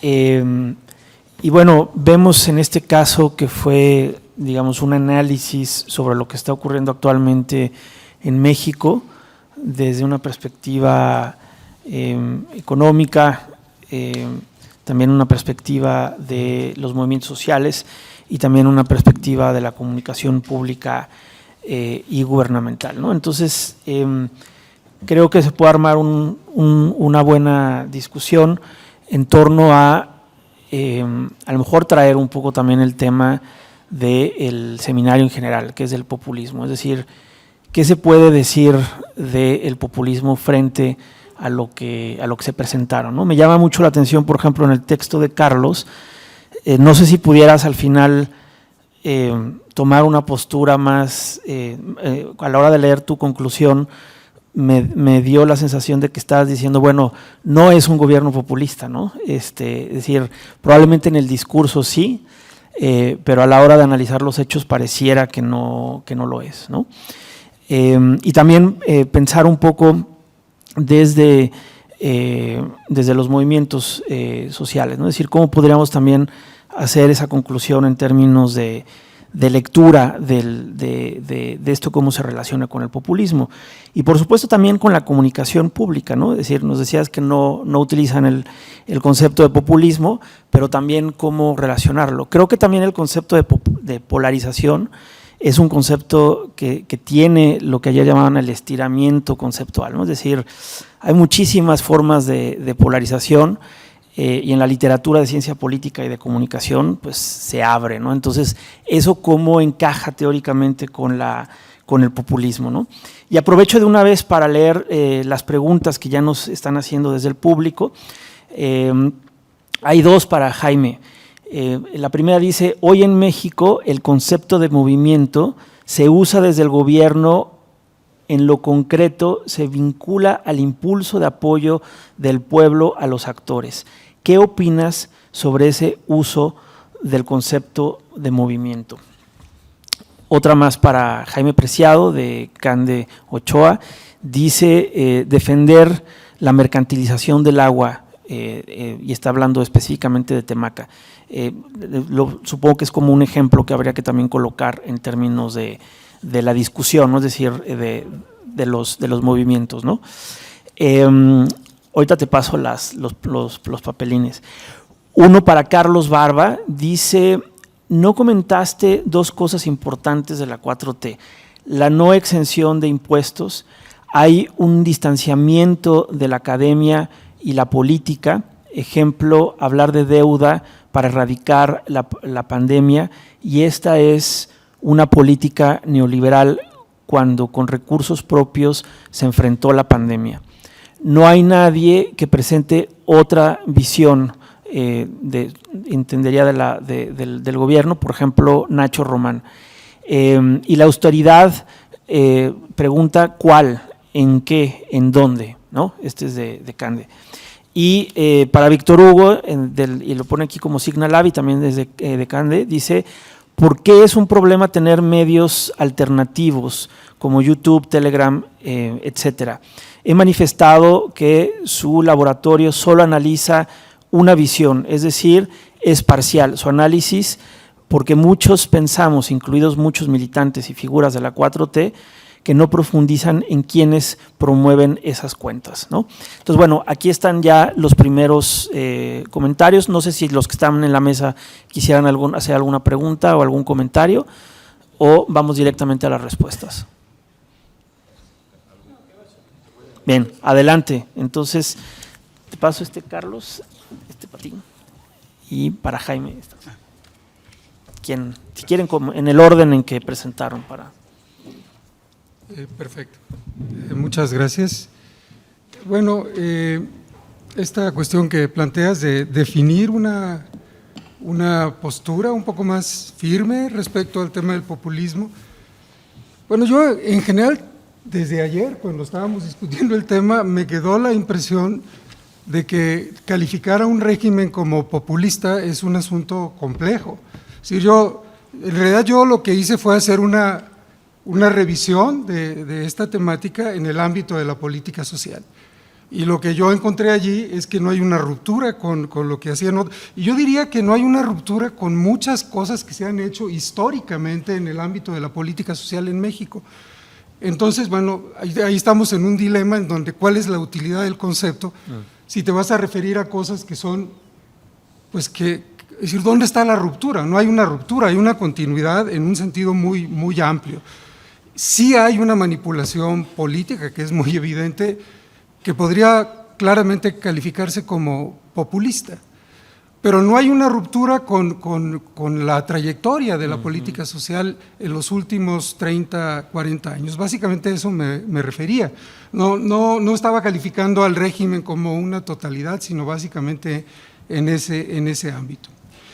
Sobre los comentarios, aquí va a haber la pregunta, porque dice que no comenté la no exención de impuestos, y que hay un distanciamiento entre la academia y la política, y hablar de la deuda para erradicar la pandemia y una política… Bueno, sí, hay muchas cosas que el gobierno no hizo, que otros gobiernos hicieron.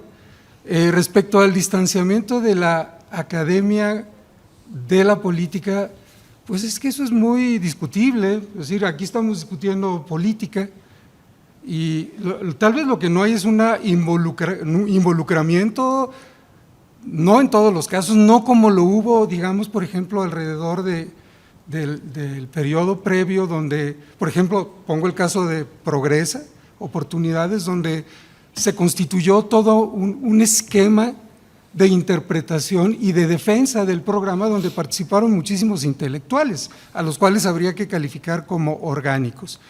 Eso, pienso, no está construido aún, no sé si vaya a estarlo, de la misma manera en el caso del gobierno actual. Sí, pero yo creo que no hay un distanciamiento en el sentido de que no haya una actitud crítica. Yo creo que hay una actitud crítica de muchísimos colegas respecto a eso, y eso es político. Si político es estar inmiscuido con un gobierno, pues probablemente no, como ocurrió en el pasado.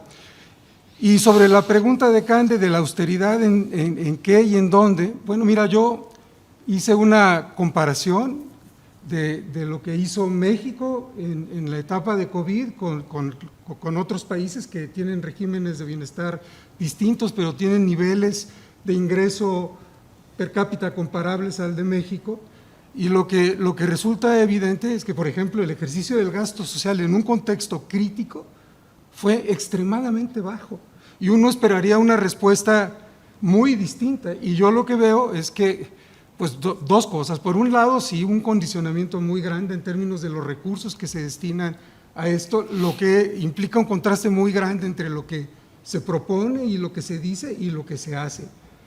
Eso por un lado. Y por otro lado, porque no hay una iniciativa para cambiar esta situación.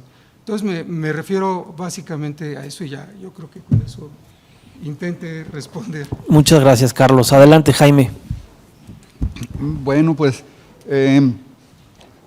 no sé, luego te voy a preguntar por qué ya no quieres hablar de populismo, pero yo creo que la consigna que me queda después de este seminario es más bien como que sí hay que entrarle al tema con un sentido muy agudo, crítico y diferenciador, porque justamente esta dinámica que yo traté de presentar de que hay una disputa por la legitimidad, por las bases sociales, hay una comprensión diferente respecto a cómo se procesan las cuestiones electorales, los programas de gobierno, las políticas públicas, y están también los críticos del populismo con reformas y cambios radicales. Entonces, lo que yo establecí fue como ver que hay una suerte de sesgo entre el partido Morena, que surge como con inconformidades frente a los partidos, el propio PRD, etcétera, y que se apoyaba en liderazgos sociales, en liderazgos que no vemos reflejados en sus actuales programas, y que se está convirtiendo en un partido cuyo comité central son las encuestas, ¿no? Entonces, hay una desagregación de las bases sociales en individuos atomizados, que sería el principio más liberal posible, ¿no? O sea, se trata de ganar individuos y no de articular la acción colectiva con el programa de gobierno, porque esa acción colectiva puede resultar más bien amenazante. De ahí que yo creo que tenemos que estar muy atentos a esto, y creo que el gobierno, la experiencia mexicana abre, digamos, dentro de esta coyuntura que le llaman la nueva ola progresista, ¿no?, en América Latina, nos abre reflexiones muy importantes respecto a las similitudes y tensiones con la idea de progresismo, porque es en el progresismo en donde se expresan en todo caso los alcances y límites de lo que el populismo se propone. Y aquí yo finalizaría esta primera parte de esta primera pregunta con la importancia de distinguir, y ya me voy apuntando a las conclusiones generales, la importancia de distinguir lo que son liderazgos, culturas políticas, regímenes y políticas gubernamentales, ¿no? O sea, porque podemos encontrar, es claro, ¿no?, la idea de pueblo bueno, sabio, podemos encontrar la idea de la visión contra las élites, el discurso del informe que fue ayer, el cuarto informe presidencial de López Obrador, concluye en que ya tenemos una cultura que permite ver que no gobiernan las oligarquías, ¿no? O sea, cosa que cuando lo contrastamos con los poderes fácticos que están en toda la cuestión de la internacionalización, etcétera, es muy distinta. Pero hay, digamos, este espacio de proyección de un nuevo liderazgo, de un régimen que tiene en el horizonte temas de la justicia social, etcétera, y que hay que ver con detenimiento. Y creo que igual como observamos en los populismos progresistas, urge, y me fue muy significativa tu presentación para que comprendamos también en los populismos que hay que definirlos con todas sus palabras, nacionalistas, supremacistas blancos, racistas y patriarcales, ¿no? Entonces, las agendas de estos grupos y las ideas manipuladoras de pueblo, nación, pertenencia están a la orden del día y es un aspecto que no debe estar al margen de nuestros intereses académicos.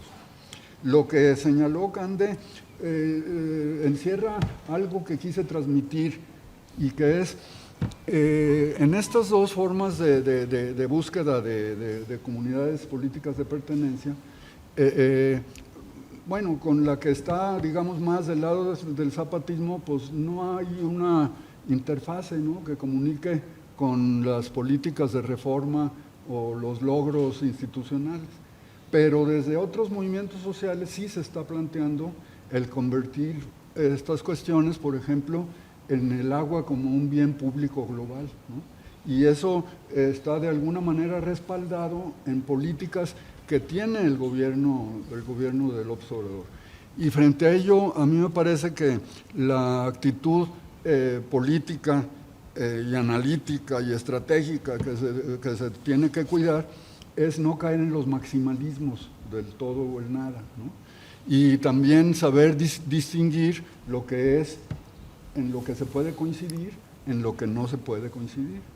Y en esa medida, pues estos avances que hay, por ejemplo, en reivindicaciones sobre el agua, en respeto a ciertas demandas de comunidades que han estado siendo atendidas, pues apunta en ese sentido, creo yo, igual que el reconocer que no ha habido una sola concesión a las mineras durante los 4 años que van del gobierno, igual que la prohibición del glifosato y otros aspectos que están en debate y… ¿Perdón?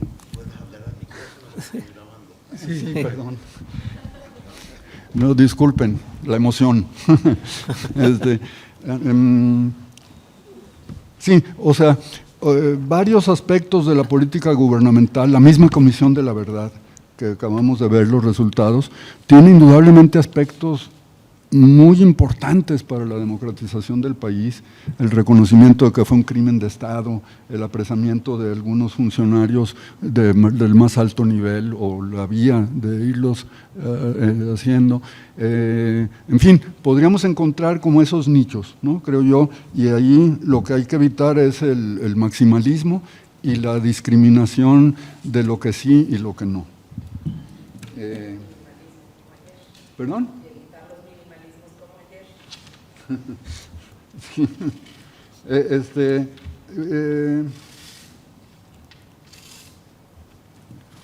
Sí, la otra pregunta tenía que ver, ya es la tercera y última,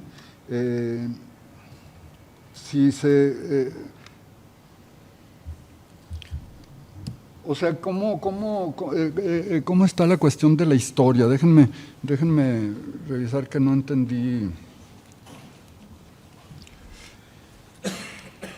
Ahí en México el concepto de movimiento se usa desde el gobierno, en lo concreto se vincula al impulso de apoyo del pueblo a los actores. ¿Qué opinas sobre el uso del concepto movimiento?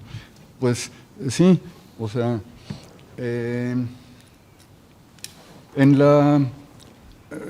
es amplísima, ¿no?, la literatura sobre los movimientos sociales, pero yo creo que en la propuesta que tengo aquí es como reconocer que por una parte hay una conformación de políticas de identidades que van nucleando grupos por referencias ideológicas, étnicas, por cuestiones de género, y que hay como una transversalidad de estas políticas con las políticas de reconocimiento, ¿no?, de las que habla Jones, ¿no?, en términos… ¿Perdón? Fraser. Axel Honneth. Axel Honneth. Sí, que es el de la esfera del Estado, de la religión, de la familia, ¿no? Y para nombrarlos así, a lo mejor tenemos matices ahí, ¿no?, en la interpretación, pero creo que finalmente el ensamblaje social que van generando estas transversalidades puede caminar en el sentido de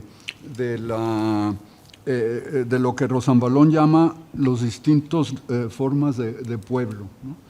Cómo se hacen los impedimentos, cómo se hacen las consultas y la forma de extender el plebiscito, y cómo se llega a esta comunidad política de pertenencia de un pueblo juicioso y crítico, ¿no?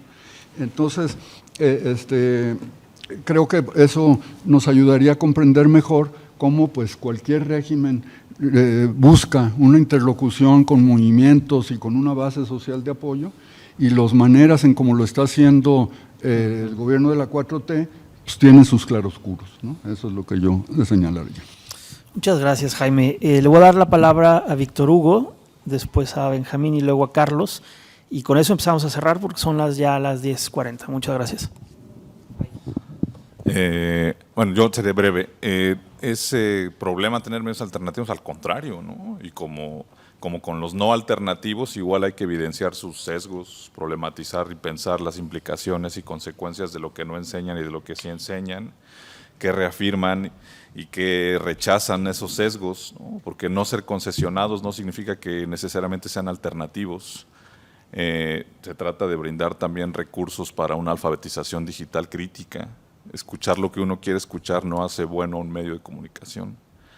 Es parcial su análisis, no profundizan en quienes promueven esas cuentas que atacan al presidente. Hemos evidenciado tendencias a favor y en contra de la 4T, incluso hay una infografía muy grande que hicimos hace un par de años, en donde en el periodo descargado mencionamos que abiertamente en Twitter en ese periodo había muchas más tendencias manipuladas en contra de Andrés Manuel que a favor de él. Cuando fue el lamentable asesinato de Giovanni López, y que se montaron ahí tanto gente que estuvo atacando que se convirtió en un plebiscito, ¿no? De nuevo, pero ahí se mencionó que había gente que estaba defendiendo a Alfaro. Dijimos abiertamente que ahí están estas cuentas y estas tendencias que en medio de la tragedia estaban diciendo que Alfaro era el mejor gobernador y que él debía ser presidente, y dijimos que había gente que estaba diciendo que Andrés Manuel era el mejor presidente del mundo en ese momento. Cuando hicimos un análisis sobre los primeros ataques al INE, incluso decidimos abiertamente no descargar ni el a favor ni el en contra, que era lo que estaba predominando en las tendencias, para escapar del sesgo del que nos iban a acusar. Y de todos modos, cuando descargamos las menciones al INE, de todos modos dijimos que habían salido los que estaban defendiendo a Morena y los que estaban atacando al presidente, ¿no? Entonces no hay manera de escapar de eso. Y aún así dicen que nosotros somos los que estamos señalando lo nocivo, pero porque desde ahí es de donde sale. Ahora, obviamente los que gobiernan inciden más y eso es lo que estamos analizando. Pero no solamente analizamos eso, también analizamos otras cosas. Pero eso obviamente no llama la atención ni en Twitter ni en la agenda pública. Y lo que sí ha ocurrido es que más bien nos hemos convertido en parte de esa lista de que cuando no aplaudimos estamos mal. Muchas gracias, Víctor.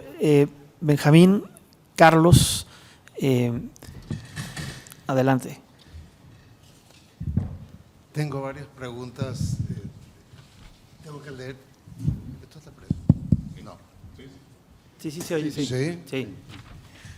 Tengo que leer tu artículo porque tiene demasiada información y creo que lo vamos a tener que hacer en privado, la conversación vía digital. Perfecto. Una pregunta rápida para Víctor Hugo, dos preguntas rápidas para Víctor Hugo.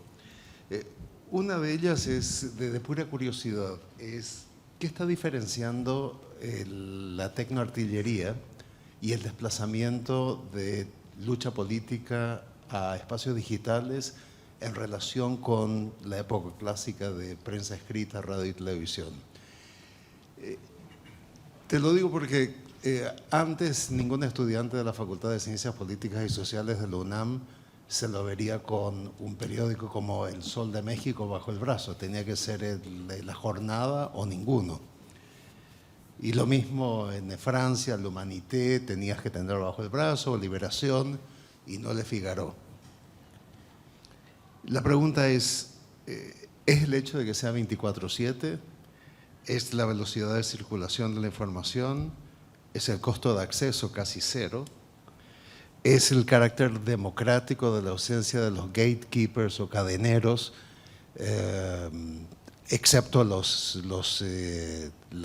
proveedores de servicios. ¿Qué es lo que explica eso? La segunda pregunta es, no me recuerdo cómo se llamaba esta mujer que administraba las granjas de bots de Peña Nieto. ¿Cómo era? ¿Quién era? No era una mujer la que ponía la cara. Sí. No me acuerdo cómo se llamaba ella, que estaba a cargo de la lucha digital dentro del gobierno de Peña Nieto. ¿No te acuerdas?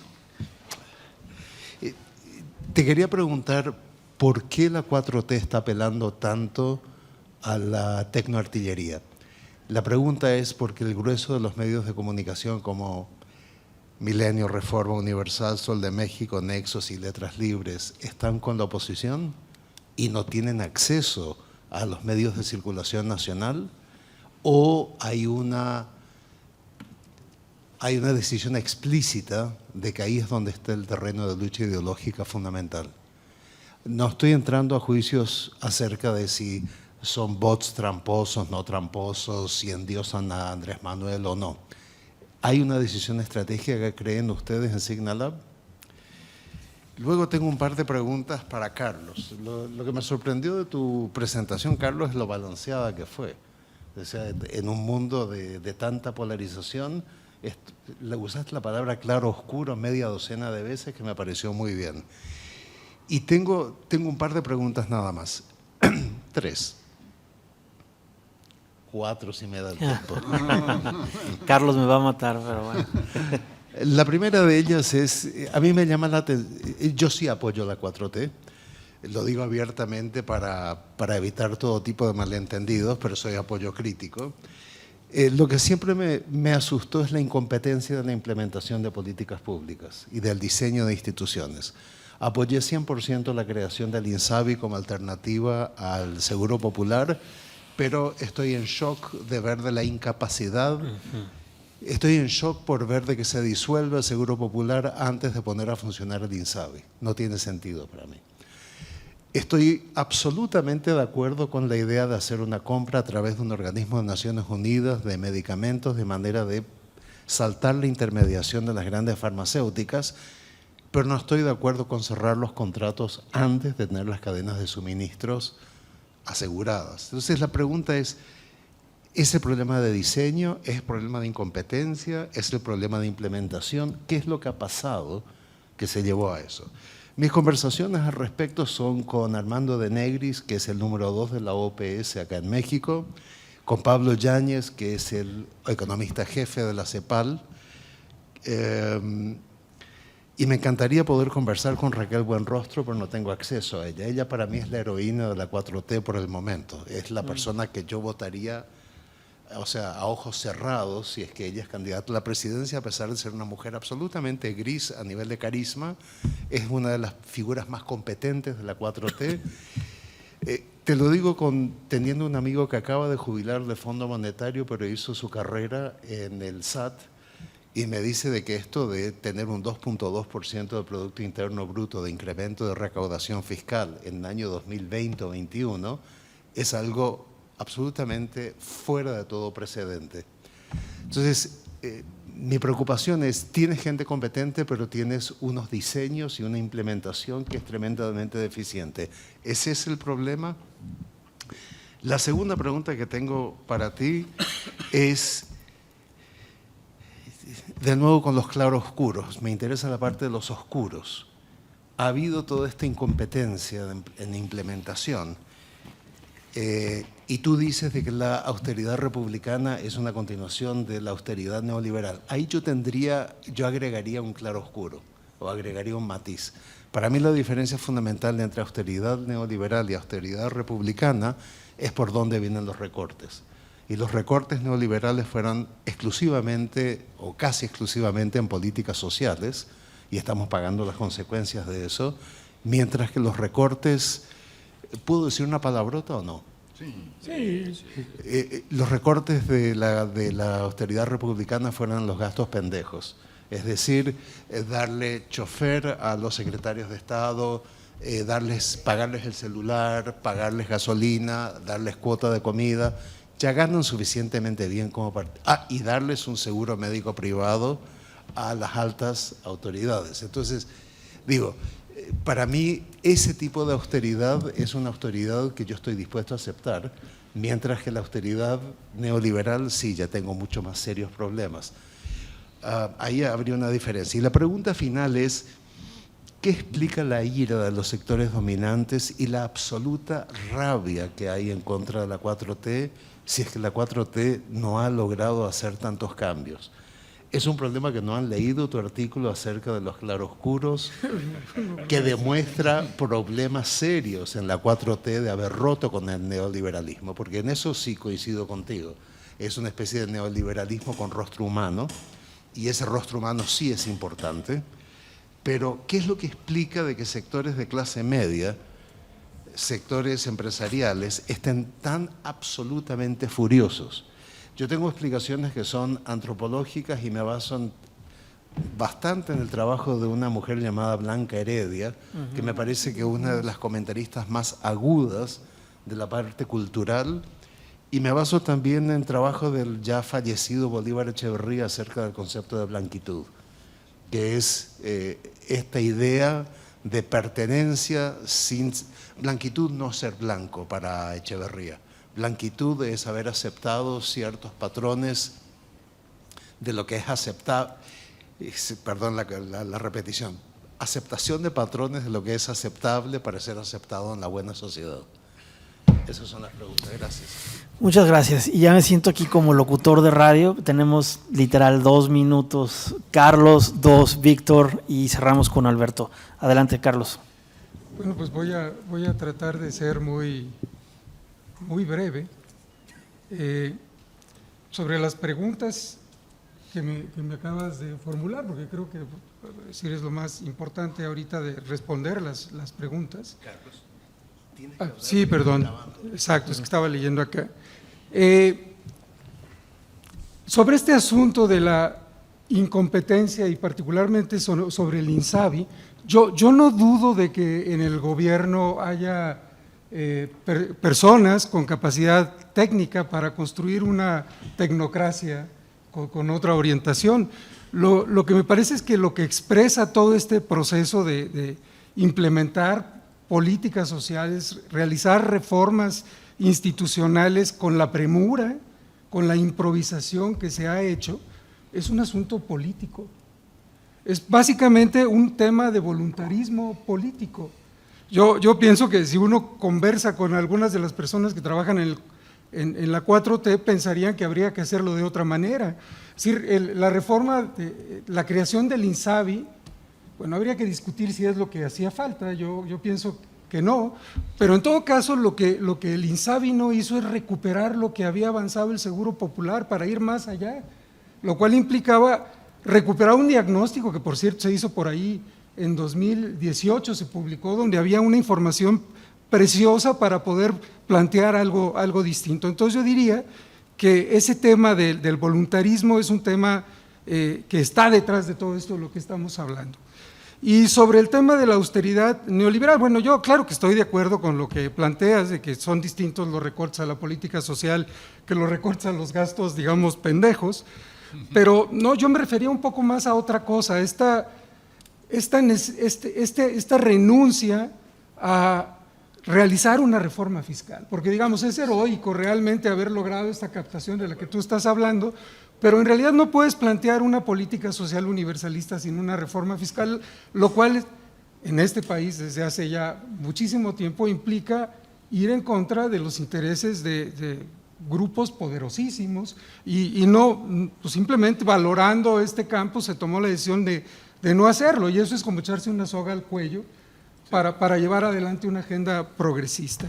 Y sobre la ira de los sectores dominantes, bueno, en el caso de los sectores medios, yo creo que porque los sectores medios se sienten traicionados por el gobierno de Andrés Manuel respecto a que no son, no solo interlocutores, que eso es más lo que tiene que ver con qué tipo de interlocución tienen los empresarios, intuyo yo, sino que tiene que ver más bien con que no son los no son un referente de la política social de Andrés Manuel. Es decir, casi todas las reformas universalistas, hablando del campo donde yo estoy, siempre implican incluir a los sectores medios. Hay que ganarse a los sectores medios, aunque sea uno conservador o sea progresista, son un elemento básico para avanzar en una reforma.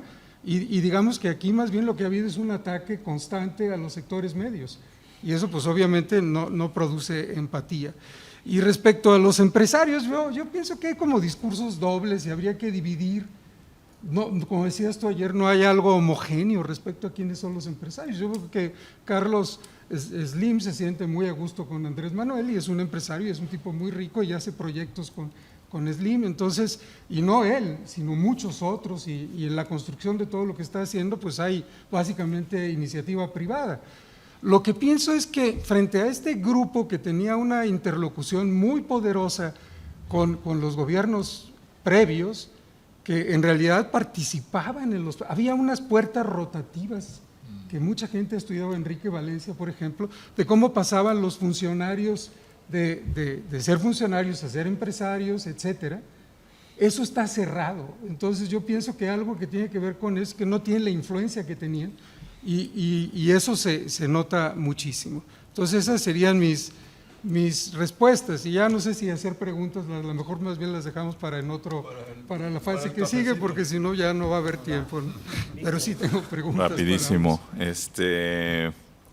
Lo de los Peñabots fueron justo el antecedente a todo esto. Lo de tecnoartillería tiene que ver justo con una manera de nombrar esa sofisticación técnica al concepto de guerra de información que faltó poner ahí, ¿no? Y algo que diferencia esta tecnoartillería es que también, por un lado, son más bien las lógicas de aceleración y viralización de contenidos, que lo que hacen es generar o desplazar en instantes referentes legítimos de lo real, y eso acelera también un desgaste de aparatos de verificación en un sentido mucho más amplio, como son familia, Estado, escuela, etcétera. Eso hace como rápido.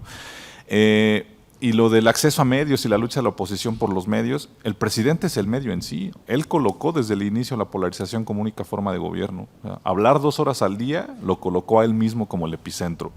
No había otra opción de articular mensajes, nadie más podría hablar. Y si el apoyo venía también de movimientos sociales, de universidades, entre otros, ¿por qué ahora son ellos los que también son los irredentos, ¿no?